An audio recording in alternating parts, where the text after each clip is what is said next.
अस्सलामुअलैकुम। अमरीकी फौज पर हमले के लिए रूस ने तालिबान को इनाम और इकराम दिए। अमरीकी अखबार का तहलका खेज इंकशाफ। अमरीका अफगान जंग के तकरीबन 20 बरस तक तालिबान से जंग के बाद अमरीका अफगानिस्तान से इनखला, अमरीकी हमायत याफ्ता हुकूमत और मुल्क के मुख्तलिफ हिस्सों पर काबिज जंगजू गिरोह के दरमियान अमन के हसूल की कोशिशों के तरीकों पर गौर कर रहा है। 29 फरवरी को अमरीका और तालिबान के दरमियान मुआहिदा था, जिसमें अमरीकी फौजियों के इनखला का मुतालबा किया गया था। अमरीकी ओहदेदारान और नेटो ने मई के अवाखिर में कहा था कि इस वक्त कोरोना वायरस के फैलाव के सबब तालिबान से इत्तफाक करदा शेड्यूल से कबल अफगानिस्तान में अमरीकी फौजियों की तादाद 8,600 के करीब है, जबकि अब अमरीकी इंटेलिजेंस के ओहदेदारों ने दावा किया है कि रूस के फौजी इंटेलिजेंस यूनिट ने खुफिया तौर पर तालिबान से मुंसलिक अस्करियत पसंदों को अफगानिस्तान में इत्तेहादी अफवाज और अमरीकी फौजियों को हदफ बनाकर हलाक करने के बदले इनाम और इकराम देने की पेशकश की थी। अमरीकी खुफिया इदारे इस नतीजे पर पहुंचे हैं कि एक रूसी यूनिट ने तालिबान जंगजुओं को अफगानिस्तान में अमरीकी क़यादत में लड़ने वाले फौजियों को मारने के लिए इनामात की पेशकश की। रूस की अफगानिस्तान में तकलीफ दे तारीख है, जहां साबिक सोवियत यूनियन जहादियों की तबाहकुन जंग में उलझ कर रह गया था। तब अफगान जहाद को वाशिंगटन की मदद हासिल थी। रूस की अफगानिस्तान पर हमले के बाद अमरीका भी इस खित्ते में दाखिल होने की कोशिश में था और रूस के अफगानिस्तान पर हमले के बाद अमरीका का इस खित्ते में असर व रसूख बढ़ गया। रूस के अफगानिस्तान पर हमले के वक्त अगरचे अमरीका बराह रास्त सामने नहीं आया था, लेकिन अमरीका ने अफगानिस्तान में रूस का रास्ता रोकने के लिए किसी न किसी तरीके से मदाखलत जरूर की। अफगान तालिबान की इमदाद की गई। रूस तो शिकस्त के बाद अफगानिस्तान से चला गया, लेकिन अफगानिस्तान में इक़्तिदार की जंग जारी रही। उधर रूस ने तालिबान को 2003 में एक दहशतगर्द ग्रुप करार दे दिया था, लेकिन हालिया बरसों में इन दोनों के दरमियान ताल्लुकात में बेहतरी देखी गई। तालिबान लीडरान ने दीगर अहम अफगान शख्सियात के साथ अमन मुज़ाकरात में हिस्सा लेने के लिए मास्को का दौरा किया, जिनमें साबिक अफगान सदर हामिद करज़ई भी शामिल थे। इन मुज़ाकरात में मौजूदा अफगान हुकूमत और अमरीका के ओहदेदार शरीक नहीं हुए थे। रूस के इस इक़दाम को बाज़ मरतबा तनाज़े के हल के लिए अमरीका की जानिब से अमन कोशिशों की एक रद्द-ए-अमल के तौर पर देखा गया था। अमरीकी अखबार न्यूयॉर्क टाइम्स में जुमे को शाये होने वाली एक रिपोर्ट में बताया गया है कि जैसे ही सदर डोनाल्ड ट्रंप ने अफगानिस्तान से फौजी इनखला और अमरीका की तवील तरीन जंग के खात्मे की कोशिश की, मुबैना इनामात की वजह से इन जंगजुओं को अमरीकी अहदाफ को निशाना बनाने की तरगीब मिली। अखबार ने कहा कि डोनाल्ड ट्रंप को रवां बरस मार्च में इन नताइज के बारे में बताया गया था, ताहम उन्होंने जवाबी कार्रवाई के तरीके के बारे में कोई फैसला नहीं किया। अखबार के मुताबिक जंगजुओं ने इनामी रकम वसूल कर ली थी, लेकिन ये वाज़े नहीं है कि आया किन अमरीकी फौजियों की मखसूस हलाकत पर शुबा जाहिर किया गया है। न्यूयॉर्क टाइम्स में शाये होने वाली एक रिपोर्ट में बताया गया है कि इंटेलिजेंस के मुताबिक इस्लामी अस्करियत पसंद या मुसल्लह जराइम पेशा अनासर रूसियों के साथ करीबी राब्ते में थे और उन्हें यकीन है कि उन्होंने रूसियों से इनाम भी हासिल किया था। रिपोर्ट के मुताबिक 2019 में अफगानिस्तान में एक लड़ाई के दौरान 20 अमरीकी हलाक हो गए थे। ताहम ये वाज़े नहीं है कि इस सिलसिले में किन हलाकतों पर शक किया जा रहा है कि उनका ताल्लुक मज़कूरा इनाम से था। अमरीका ने हाल ही में रूस पर इल्जाम लगाया है कि उसने तालिबान को खामोशी के साथ छोटे हथियार फ्राहम किए। न्यूयॉर्क टाइम्स ने कहा है कि इस बारे में मुख्तलिफ नजरियात मौजूद हैं कि रूस हमलों में तालिबान की मदद क्यों करेगा। इन नजरियात में एक ये है कि रूस अमरीका को अफगानिस्तान में उलझाए रखना चाहता है। अखबार के मुताबिक ये भी हो सकता है कि रूसी यूनिट शाम में रूस के लड़ने वालों की अमरीका के हाथों हलाकत का बदला लेना चाहता हो।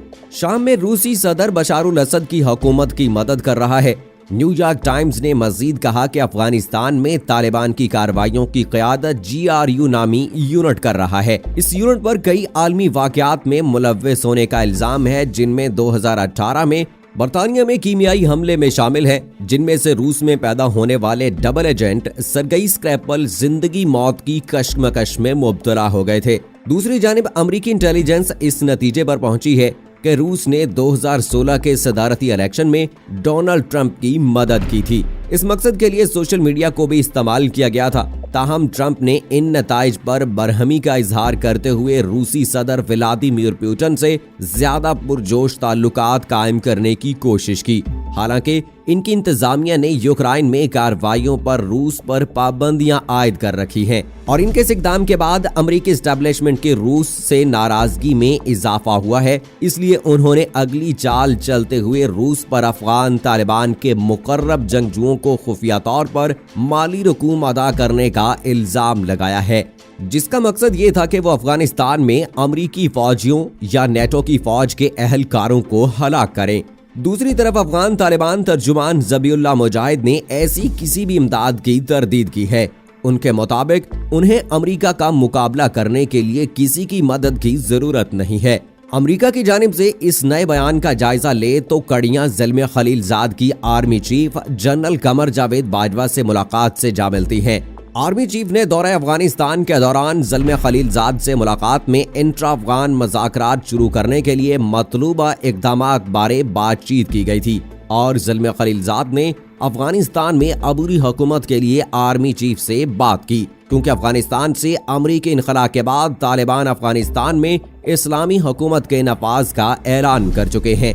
अफगानिस्तान की अमारत इस्लामिया के तर्जुमान ने वाजे किया था कि अफगानिस्तान के कानूनी हुक्मरान तालिबान हैं, मुल्ला हैबतुल्लाह अखवंजादा ही हाकिम हैं।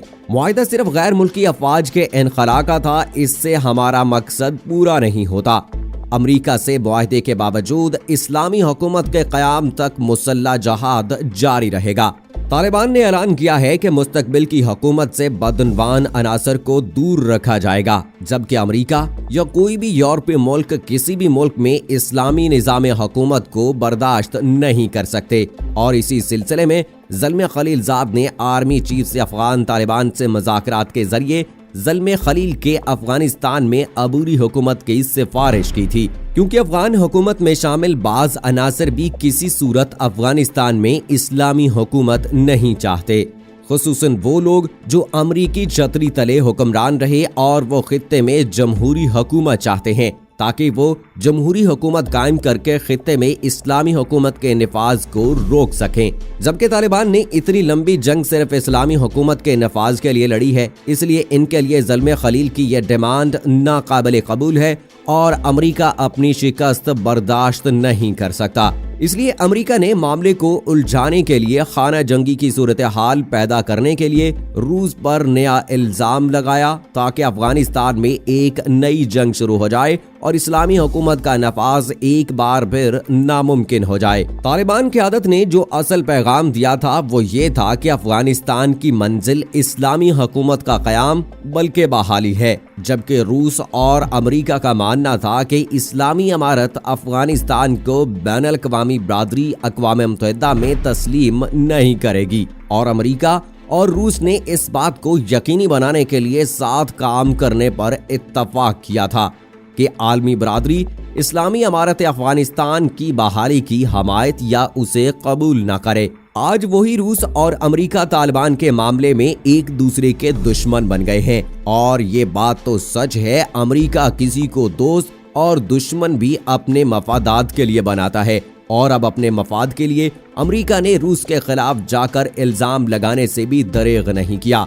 लेकिन अमरीका को ये बात मालूम नहीं कि जिन तालिबान ने इस्लामी हुकूमत के क़याम के लिए इतनी लंबी जंगें लड़ी, अमरीका और रूस जैसी सुपर पावर्स को भागने पर मजबूर किया, वो हर रुकावट दूर होने के बाद अमरीका की जानिब से ऐसे किसी हथकंडे को कैसे कामयाब होने दे सकते हैं। दोस्तों, जिस तरह से अमरीका 20 साल तक अफगानिस्तान में फंसा रहा है और आखिर मिन्नत समाजत करके पाकिस्तान के किरदार के जरिए से अपनी जान छुड़वाने में किसी हद तक कामयाब हुआ है, लेकिन अब अगर अमरीका और रशिया ये सोचते हैं कि अफगानिस्तान में इस्लामी कानून नाफिज नहीं करने देंगे, इस्लामी तरीके से कोई भी हुकूमत कायम नहीं होने देंगे, और ऐसे लोग जो कि जमहूरी हुकूमत चाहते हैं और जो अमरीका के झंडे तले अमरीका के रहमो करम पर पहले हुकूमत कर चुके हैं, वो अगर ऐसा देख रहे हैं कि वो इसी हुकूमत को जारी रखेंगे तो ऐसा नामुमकिन नजर आता है, क्योंकि तालिबान ने जितनी मेहनत की है, जितनी जंगें लड़ी हैं, जितने अपने जवानों को गंवाया है, तो ऐसी सारी सूरत हाल में ये वाज़े तौर पर नजर आता है कि रशिया और अमरीका जितनी भी कोशिशें कर लें, खास तौर पर अगर अमरीका की बात की जाए तो वो जितनी भी कोशिशें कर ले, तालिबान कभी भी ऐसा नहीं करने देंगे, क्योंकि तालिबान ने अमेरिका को घुटने टेकने पर मजबूर कर दिया था और आखिर वहां से अमेरिका मिन्नत समाजत करके दूसरे ममालिकों की अपनी जान छुड़वाने में किसी हद तक कामयाब हुआ है कि मुआहदा हो गया था फरवरी में कि अमेरिका अपनी फौज का इनखला वहां से चाहता है, अपने फौजियों की जान बचाना चाहता है। अमेरिका को ये बात क्लियर हो गई थी कि वहां पर वो अब कुछ नहीं कर सकता है किसी भी तरीके से। सदर डोनाल्ड ट्रंप ने जो अपने इंतखाबी मुहिम में वादा किया था कि वो अफगानिस्तान से अपनी फौज को वापस बुला लेंगे, उसमें किसी तरह से वो कामयाब हुआ। लेकिन अगर तालिबान के जो डिमांड है उसको ना माना गया, तालिबान के मुतालबात को ना माना गया, तो यकीनी तौर पर अमेरिका को बहुत बड़ा नुकसान हो सकता है। ये बात ज़हन नशीन रहनी चाहिए। तो दोस्तों, इस हवाले से आपकी क्या राय है कि क्या अमेरिका अपने मकसद में कामयाब हो पाएगा? क्या तालिबान अमेरिका को नाकों चने चबवाने में कामयाब हो जाएंगे और उनका जो मकसद है कि इस्लामी कानून नाफिज किया जाए, तो क्या तालिबान इसमें कामयाब हो जाएंगे और अमेरिका को वहां से भगाने में कामयाब हो जाएंगे? इस हवाले से आपकी क्या राय है? कमेंट बॉक्स में जरूर बताइएगा। मुझे अगली वीडियो तक इजाजत दीजिए। फी अमानिल्लाह।